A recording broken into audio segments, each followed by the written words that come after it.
We had a lady come through here that nobody really liked because she did a lot of damage. Hurricane Helene. I just want to talk about some of the things that you need to do to prepare, and while you're in that situation, what you need to do to get by when you don't have power.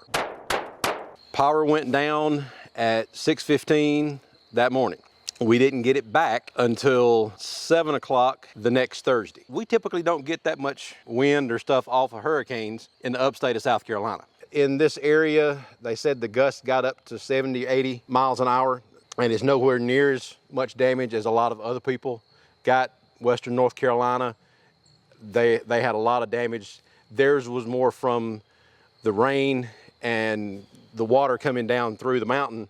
Ours around here was probably more from the wind. The longest we've been without power up until that point, 12 hours. Duke and Lawrence Electric typically do a very good job of getting the power back on pretty quick. When the power goes off, the well pump quits running. And when the well pump quits running, we no longer have running water in the house. The water that was in the pressure tanks kept us going for about a day. Saturday morning, roughly, was when the water ran out that was in the pressure tanks. And we'd conserved how we were doing the water on Friday. But we were able to get by on the water issue with some of the other stuff that we'll show you in a minute. We got some rain barrels, and then we had saved some well water in 55-gallon drums as well. So we had water that we could use.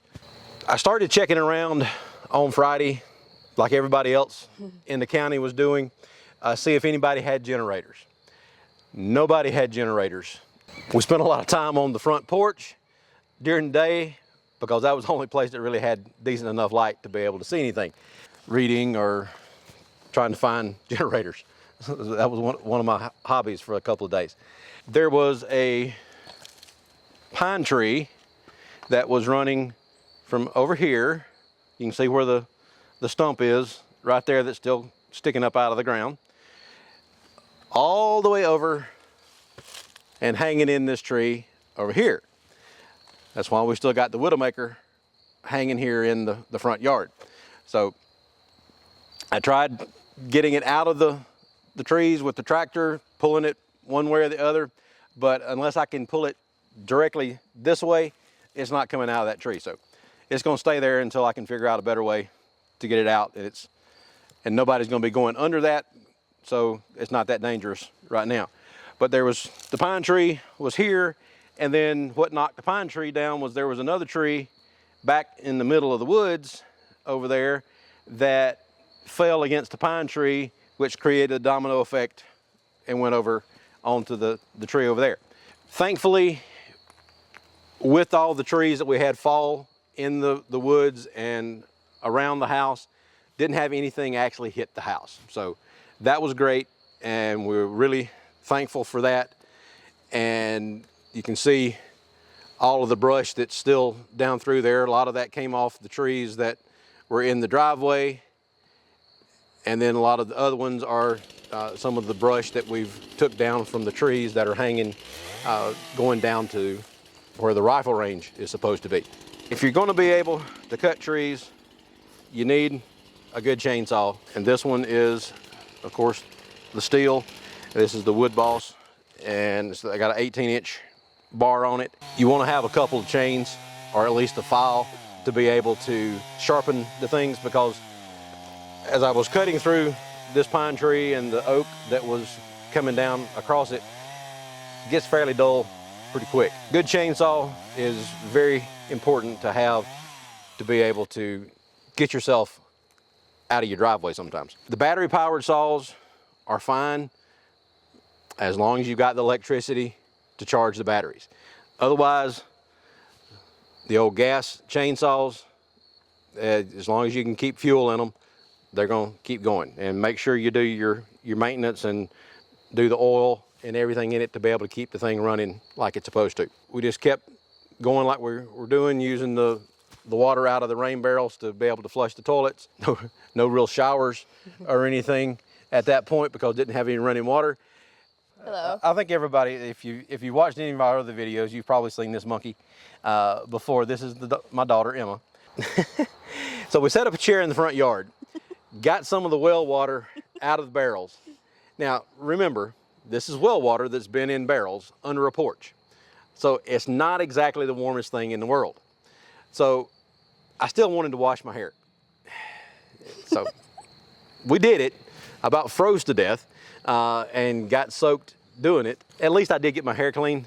It was cold, but I did have clean hair. Ever since the storm, we've had really good weather. It's given everybody around here and the power crews and the people cutting trees and everything, good weather to be able to get all of this stuff done without having to worry about rain or another storm coming through. So we're very thankful for the weather that came after Helene. Monday morning, get up, start to go to work. I was going to take all the stuff that we wanted to charge, cell phones, battery packs, flashlights, all the stuff that we've been using over the weekend, and draining the battery. But I thought, okay, on the way to work, we left early that morning anyway because there wasn't anything else to do. And I said, okay, just for the heck of it, I'm gonna stop by Lowe's. We got in a line with about 30 other people to get a generator. This is the generator. Like an hour. Yeah, we stood in line probably 30, 45 minutes. This is the generator that we purchased. This is a Furman 7,500 watt running, and then the peak starting, I think it's 9,000. 9,400. 9,400. It will actually run on propane or on regular gasoline. It actually generates more power off of gas than it does propane. Gas stations didn't have power. Gas stations can't run pumps if they don't have power. So you can't get gas if you don't have pump and you don't have electricity. So only the stations that still had power were able to pump gas. So that caused a little bit of a panic with people, and people were making a run on the gas stations. A buddy of mine come over on Tuesday, and we actually got it hooked up. So what you see here is the two cords that we used to hook things up. So this is just for the regular 110, had it hooked into one of the breakers, and then we had this heavier cord hooked in to the panel box to be able to run the well pump and some of the other things. Now, one of the things that a lot of people would want to have in a situation like that is the full house generator. It can get a little expensive. A generator like this is not going to run your whole house. Depending on which one you use, this one has got a 50 amp plug on it. This is only a 30 amp cord that we have here. It ran in this plug.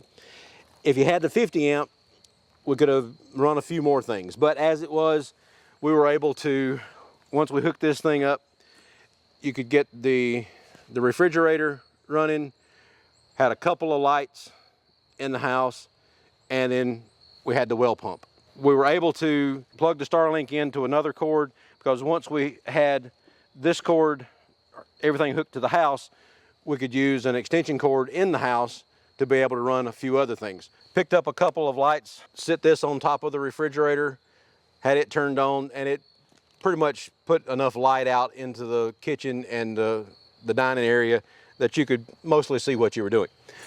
So if we had another one hooked up in the living room, and actually a little bit more light than we actually needed at that point. So we just went with this one sitting up on top of the refrigerator. We used a lot of Olight products, and I want to thank Olight again for sending all this stuff to me when we did the reviews on these earlier. But we've got the O-lantern, and we've got a couple of different size O-bulbs. We've got the big one, and then we got a smaller one like that. And then of course one of the Olight flashlights. This one is just a regular battery powered flashlight that I had. But then I've got the other Olight one that I carry around all the time. And this one is the Warrior 3, and this one is the Warrior X. This was from 4 Patriots. This is a solar powered flashlight. You can charge it with a USB to get it fully charged, but then if you stick it in your window, it'll keep it kind of a trickle charge going on it with the solar, and it's a good light to have, and it's got actually a photoluminescent ring around the inside of it so that it helps you find it when it's dark. And we had this. And then this is the old style looking lantern, but this one's actually a battery powered, and this one's got 2 D-cell batteries in it. It's not quite as bright as the Olight, but when you don't have any light in the house, every little bit helps. So these were very useful. So battery powered lanterns, rechargeable battery powered lanterns are all good things to have. Didn't do really any cooking in the house because of course we didn't have power, but thankfully we've got the Blackstone, and it worked really well. It's because it's on propane, and we're able to cook a lot of different things on the Blackstone. And also something good to have in a situation like this is the survival food, if you want to call it that. This is from 4 Patriots. This is one of the better brands that we've tested. We tested a couple of other ones. You can watch those videos if you want and see the reactions that we had to those. One of them was pretty bad. The other one, Mountain House, that we tried, that one's pretty good. But as far as the meat goes, the other brands don't do a whole lot with meat. If you like to eat meat, which we do, the 4 Patriots, their meat medley, you can get, this one is turkey, pork, and then they also have beef, more like a shredded beef, almost like sirloin tip type things that's been cut up. And then they also have hamburger. So those are great things to have and have a fairly long shelf life. I think these are what, 15 years, something like that. So it's a good shelf life, and it actually tastes good. And then things that you can use as a standby when you don't have anything else to eat. Saltine crackers and peanut butter. Now here's the little smaller Olight. We had a lot of mason jars. This is not moonshine. This is distilled water. Had a lot of these jars already filled up, just stored under a cabinet, and were able to keep good drinking water while we were without power. Distilled water, rain barrels, saving water in 55-gallon drums. That's a food safe barrel, not just any 55-gallon drum. It needs to be a food safe barrel. And of course, bottled water, like you get at the store, that's very helpful when you don't have running water. Good things to have around is these little battery packs. And we've got one that runs our camera that has a very long life, and it'll charge several different things at a time. This one is a little bit smaller capacity, and we'll thank Veridian for sending us this when we did the test on the hand grip for the AR. This actually came with that product, and it's a nice little battery pack as well. It's got a USB-A and a USB-C charging port on it, and it'll charge a couple of different things as well. Cell phones, flashlight. Some people weren't as lucky. They had trees fall on their house, and they're still trying to get everything put back together for that. So again, we're thankful that nothing happened to the house and we're able to stay here. Another good thing to have in a situation where you don't have power, and this actually is a good thing to have even when you do have power, because you don't have to worry about running a wire out to it. This is a solar powered lamp post. So we've got 3 LED bulbs. When it comes on at night, it's got photocells here that tell it when it's getting dark. When it comes on, it puts a lot of light out here in the driveway area and going down the sidewalk. So makes it a little bit easier to see. And we've also got a light underneath the porch over there that has a little solar panel over there by the downspout that will light up the porch itself. And then just another cool thing that we've got out here, we got my eagle. What do you think? Is he cute or what? His name is Rodolfo. Yeah, this is Rodolfo. Rodolfo Americano. I didn't come up with the name, those two did. But I like his sign here. It says Home of the Brave. So my nice little eagle there. This was my birthday present this year. So we're here at what's supposed to be the entrance to the rifle range, and we had multiple trees come down in this area, and there's still one hung up in this tree over here, and we've already cut several branches off of one of the other big trees that felled down in there. So we had about 3 or 4 trees fall in the woods, and well, one of them wound up catching in this tree here.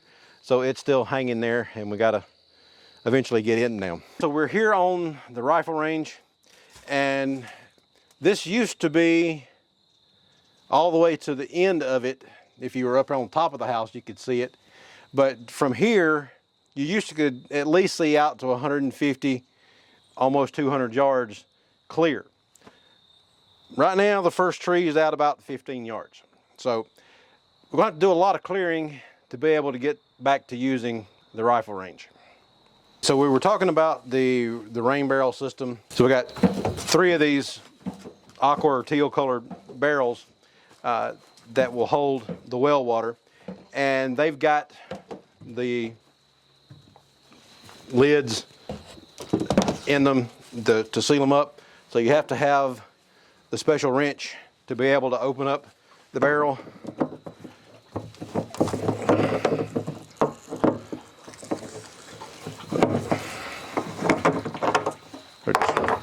Pull this out, and then unless you've got some type of lower drain on the barrel, then you're going to need some type of pump to use to be able to get the water out of the barrel. And this one will adjust to whatever length it needs to be. So you just feed it down into the barrel. Now, for some reason, this one came with a different size coupler than it was supposed to. So it doesn't screw in like it needed to, but it will function. So you it's just a hand pump.